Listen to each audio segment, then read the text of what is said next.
നാട്ടിലൊക്കെ ഉത്സവത്തിൻ്റെ തിരക്കാണ് കേട്ടോ. മാർച്ച് മാസം ഏപ്രിൽ മാസമൊക്കെ തിരുവനന്തപുരം ഭാഗത്തൊക്കെ ഏകദേശം ക്ഷേത്രങ്ങളിലും ഉത്സവത്തിൻ്റെ തിരക്ക്. അപ്പോൾ ഒരു ഉത്സവം കൂടുന്ന വീഡിയോ ആണ് കേട്ടോ ഇത്.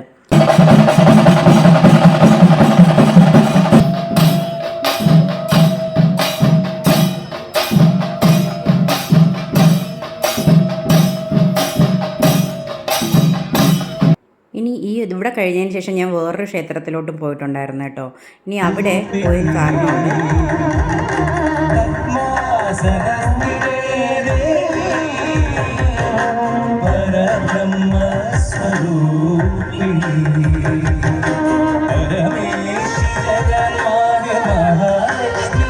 നന്ദഗോവിന്ദ ഭജൻസൊക്കെ കഴിഞ്ഞതിന് ശേഷം ഞങ്ങൾ പാനിപൂരിയൊക്കെ ടേസ്റ്റ് ചെയ്തിട്ടുണ്ടായിരുന്നു കേട്ടോ. എനിക്ക് തോന്നുന്നു ഈ ഉത്സവ സമയത്ത് മാത്രം ഞാൻ ടേസ്റ്റ് ചെയ്യുന്ന ഒരു ഐറ്റമാണ് ഈ പാനിപൂരി എന്ന് തോന്നുന്നു. അത് കഴിഞ്ഞ് വിളക്കേട്ട് ഘോഷയാത്രയൊക്കെ കണ്ടതിന് ശേഷമാണ് ഉത്സവം ഒന്ന് കണ്ട്